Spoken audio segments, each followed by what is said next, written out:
बिस्मिल्लाहिर्रहमानिर्रहीम। अस्सलाम वालेकुम। आज 24 सितंबर बरोज़ मंगल हम बात करेंगे दो अहम केसेस के हवाले से। सुप्रीम कोर्ट ऑफ पाकिस्तान में प्रैक्टिस एंड प्रोसीजर ऑर्डीनेंस के ख़िलाफ़ जो अहम पेशरफ सामने आई है वो मैं आपके साथ शेयर करूंगा। सिंध हाई कोर्ट में जो आज पेशरफ सामने आई है, लाहौर हाई कोर्ट में समाअत होना थी, उसके ऊपर हम बात करेंगे और साथ में आपको बताऊंगा अहम तरीन इजलास जुडिशल कमीशन ऑफ पाकिस्तान का जो तलब किया गया था उसको क्यों मुलतवी करना पड़ा, और मुनीब अख्तर साहब के हवाले से, मंसूर अली शाह के बाद मुनीब अख्तर साहब के हवाले से जो तफसीलात सामने आ रही हैं बेंच के बाइकॉट की, वो बहुत अहम है। उसकी तफसील भी मैं आपके साथ शेयर करूँगा। सबसे पहले मैं आपको बताता चलूं कि सिंध हाई कोर्ट में ट्विटर से मुतल्लिक जो एक स्टेटमेंट दी गई थी पीटीए की जानिब से, और कहा गया था कि ट्विटर को खोल दिया गया है और 17 फरवरी का जो नोटिफिकेशन है ट्विटर पर, एक्स पर पाबंदी कर वो वापस ले लिया गया है। बाद में फिर खुद मुकर गई पीटीए और दरख्वास्त दायर की थी। आज समाअत हुई। Chief justice Sindh high court ने पीटीए वकील से सवाल किया कि क्या आपने हदायत देने वाले का नाम बताया है। पीटीए वकील ने कहा कि मैंने हलफनामा जमा करवाया है। चीफ जस्टिस ने सवाल किया कि एक्स की बंदिश से मुतल्लिक नोटिफिकेशन वापस लेने की आपको किसने हदायत दी। पीटीए के वकील ने कहा कि गलत फहमी की बुनियाद पर हदायत जारी हुई। सिंध हाई कोर्ट ने कहा कि गलत फहमी थी, आपने दलाल सुनकर अचानक कहा कि नोटिफिकेशन वापस ले लिया गया। आप वकील हैं, आप गलती नहीं कर सकते। पीटीए वकील ने कहा कि जैसे ही गलती का इल्म हुआ फौरी दरख्वास्त जमा करवाई। अदालत ने दरख्वास्त गुजार से सवाल किया कि अब मामला हम बाद में तय करेंगे, एक्स की बंदिश के नोटिफिकेशन पर अब खामोश क्यों रहे। दरख्वास्त गुजार के वकील ने बताया कि पहले तो पीटीए मानने को तैयार ही नहीं था कि एक्स की बंदिश का कोई नोटिफिकेशन है। 3 समातों के बाद तो पीटीए ने कबूल किया। अदालत ने कहा कि एक्स की बहाली में रुकावट सिर्फ नोटिफिकेशन है, तो नोटिफिकेशन चैलेंज क्यों नहीं किया गया। दरख्वास्त गुजार के वकील ने कहा कि हम सिर्फ एक्स की बहाली के लिए आए हैं। सिंध हाई कोर्ट ने सवाल किया कि आप समझते हैं कि नोटिफिकेशन चैलेंज किए बगैर आप दलाइल दे सकते हैं। दरख्वास्त गुजार ने कहा कि एक्स की बंदिश का नोटिफिकेशन जानबूझकर छुपाया गया। आर्टिकल 19 आज़ादी इज़हार राय की ज़मानत देता है। अदालत ने सवाल किया कि मुतनाज़ मवाद को फ़िल्टर कैसे किया जा सकता है। वकील ने बताया कि मुतनाज़ मवाद की निशानदही होती है तो एक्स को शिकायत की जा सकती है। पीटीए को किसी भी शिकायत की वजूहात जानना चाहिए। सिंध हाई कोर्ट ने कहा कि 17 फरवरी 2024 को एक्स को ब्लॉक किया, आप हमें अप्रैल का लेटर दिखा रहे हैं। एक्स को भेजा गया लेटर कहाँ है, आपने अपनी दस्तावेज़ में नहीं लगाया। कानून कहता है कंपनी से शिकायत के हल में नाकामी की सूरत में ऐसा किया जा सकता है। वो ख़त कहाँ है जिसमें वजूहात की बुनियाद पर शिकायत की गई। एडिशनल अटॉर्नी जनरल मखदूम ने कहा कि एक्स को 1418 शिकायत की गई। एक्स ने सिर्फ 103 शिकायत पर मवाद हटाया। 1138 शिकायत पर ताहाल फैसला नहीं किया गया। रोज़ की बुनियाद पर ईमेल के ज़रिए एक्स से ख़त किताबत होती है। अदालत ने कहा कि मवाद हटाने की दरख्वास्त किस बुनियाद पर मुस्तरद की गई। ये कार्रवाई यकीनन बंदिश के नोटिफिकेशन से पहले की होगी। मवाद हटाने की दरख्वास्त किस बुनियाद पर मुस्तरद की गई, वजूहात जानना चाहते हैं। एडिशनल अटॉर्नी जनरल ने कहा कि एक्स से ख़त किताबत खुफिया दस्तावेज़ है जो अदालत को फ़राम कर देंगे। अदालत चाहे तो फ्री कैन को फ़राम कर सकती है। अदालत ने कहा मैं सिर्फ शिकायत की बुनियाद और एक्स का जवाब चाहिए। अदालत ने समाअत 8 अक्टूबर तक मुलतवी कर दी। ये पाकिस्तान का और दुनिया में सोशल मीडिया का जो इंफॉर्मेशन का सबसे बड़ा सोर्स है एक्स, पाकिस्तान में 17 फरवरी से बंद है और आज तक नहीं खोला गया। और हमारी अदालतें ऐसे ही समाअत करती हैं और फिर 2-3 हफ्तों के लिए ये लाहौर हाई कोर्ट में भी ज़ेर इल्तवा है और इस्लामाबाद हाई कोर्ट में भी। इस्लामाबाद हाई कोर्ट ने तो यहाँ तक फरमाया था कि देखते हैं कौन पहले खुलवाता है, कौन सी हाई कोर्ट खुलवाती है। दूसरी तरफ जो अहम पेशरफ सामने आई है वो पाकिस्तान तहरीक इंसाफ के सरबराह इमरान खान के ख़िलाफ़ अडियाला जेल में आज नैब 190 मिलियन पाउंड स्कैंडल केस की समाअत हुई। आज जिरा बुशरा बेगम के वकला ने न की और अदालत ने वकील सफाई की अदम हाज़िरी पर बरहमी का इज़हार करते हुए आखिरी मौका देते हुए समाअत कल तक मुलतवी कर दी। अदालत हर सूरत तेज़ी के साथ ट्रायल को आगे बढ़ा रही है, जबकि फ़ाइनल जजमेंट से रोका हुआ है इस्लामाबाद हाई कोर्ट ने। इमरान खान बुशरा बीबी के खिलाफ 190 मिलियन पाउंड रेफरेंस के अडियाला जेल में समाअत के दौरान उस्मान गिल अदालत के बाइस पेश न हुए। प्रोसिक्यूशन ने मौक़िफ़ अपनाया कि नैब गवाह 23वीं मरतबा अदालत पेश हो रहे हैं। वकला सफाई अपनी जिरा मुकम्मल नहीं कर रहे। अदालत ने वकील सफाई के मुआविन से मुकालमा किया कि आपकी दरख्वास्त पर हाई कोर्ट की डायरेक्शन मौजूद है कि ट्रायल जारी रखा जाए।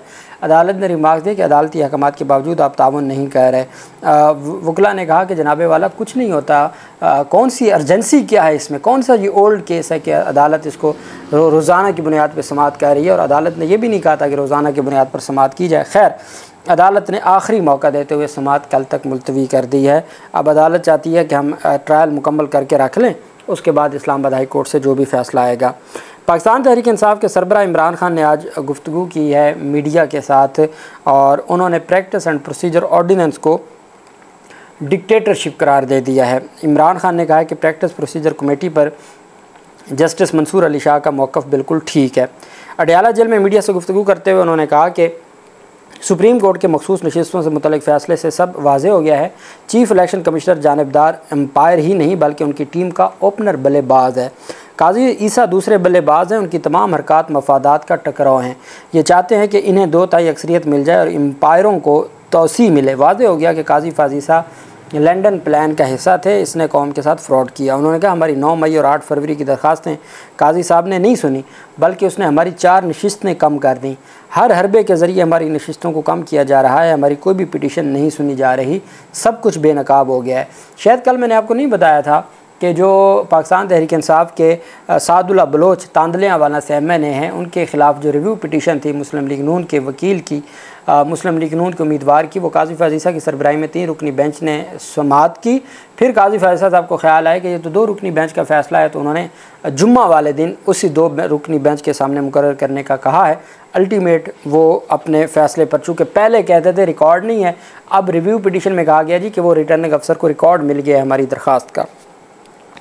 इमरान खान का कहना क्या कि 3rd अंपायर इनकी पुश्त पर है, इनको भी तोसी मिलेगी। ये ग्रुप बना हुआ है। नैब तरमीम का केस चल रहा था, तब भी कहा था, लेकिन हमें नहीं सुना गया।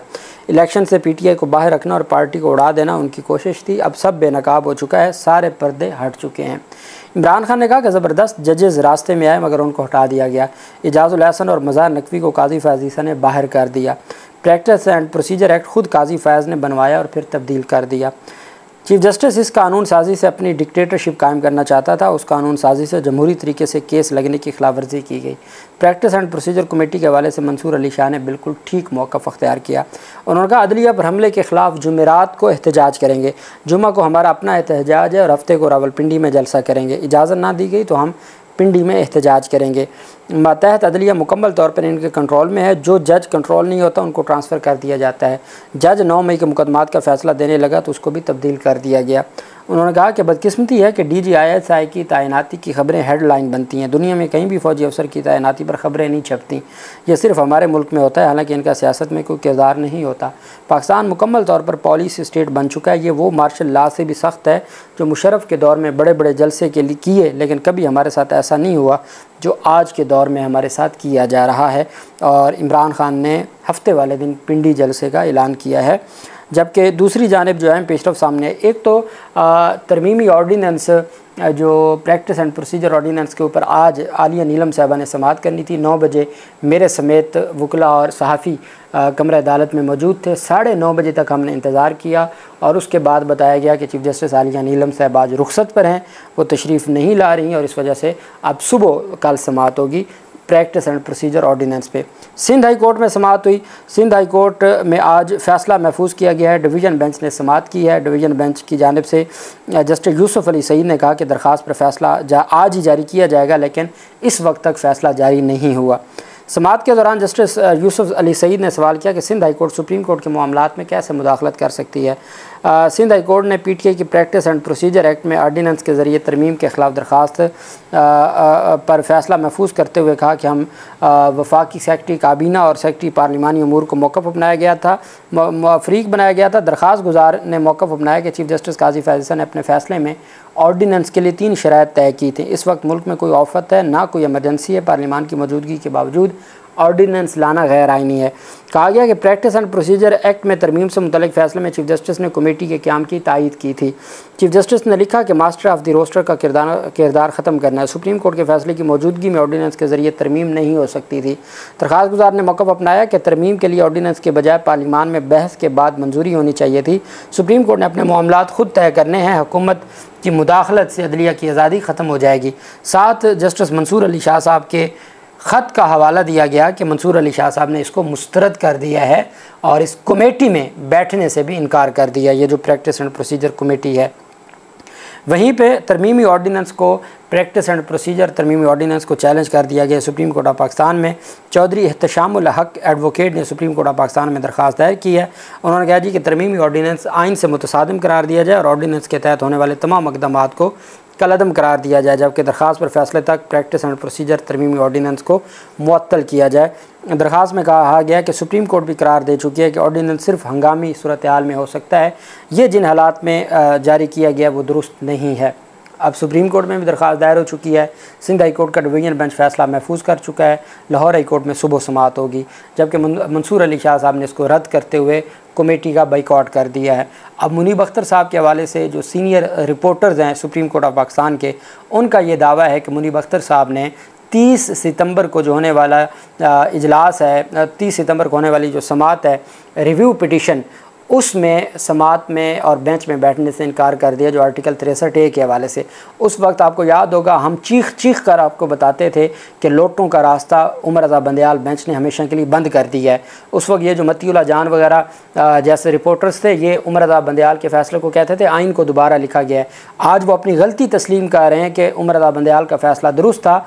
अगर आर्टिकल 63A में वोट शुमार होना है तो उस आर्टिकल 63A का कंसेप्ट ही ख़त्म हो जाता है, उसका फ़ायदा ही नहीं रहता। और आज वो अपनी गलती तस्लीम कर रहे हैं। हम उस वक्त भी अल्हम्दुलिल्लाह, अब कहा जा रहा है जी कि जो मुअज़्ज़ज़ चीफ़ जस्टिस साहब के 2 हैं वकला हैं, उनकी जानिब से कहा गया है जी कि उस वक्त कहा गया था, जो रेफरेंस फ़ाइल हुआ था कि अगर हम मेरिट की बात करें तो हम फंस सकते हैं। इस वजह से हमने इदारों के ऊपर अपनी जो है वो तान ली थी अपने इल्ज़ामात, ताकि हम इससे बच सकें। जो सदारती रेफरेंस था जो चीफ़ जस्टिस ऑफ पाकिस्तान के ख़िलाफ़, ये हसनात मलिक साहब बता रहे हैं, और हम उस वक्त भी उस रेफरेंस में कहते थे कि जो एहतसाब सबका होना चाहिए। बहरहाल अब जो पेशरफ सामने आई है वो एक तो मुनीब अख्तर साहब के हवाले से मैंने आपको बताया कि दावा किया जा रहा है। दूसरी जानिब जुडिशल कमीशन रूल्स जो तरमीम जिसमें मुनीब अख्तर साहब उठ के चले गए थे, उस कमेटी का इजलास 28 सितंबर को बुलाया गया था, उसको भी मुलतवी कर दिया गया, मौखर कर दिया गया है 28 सितंबर को जुडिशल कमीशन रूल्स में तरमीम को हतमी शक्ल देने के लिए, जिसमें हाई कोर्ट के जजेस की तकरीरों से मुतल्लिक था और हाई कोर्ट के जजेस चीफ़ जस्टिस की तकरीरी से मुतल्लिक था और सुप्रीम कोर्ट में जजेस की तादाद से मुतल्लिक था, वो मौखर कर दिया गया है। चूँकि आप जानते हैं मंसूर अली शाह साहब स्टैंड ले चुके हैं। अल्लाह पाक पाकिस्तान कामयाब नासिर हो। बहुत शुक्रिया। अल्लाह हाफिज़। पाकिस्तान जिंदाबाद।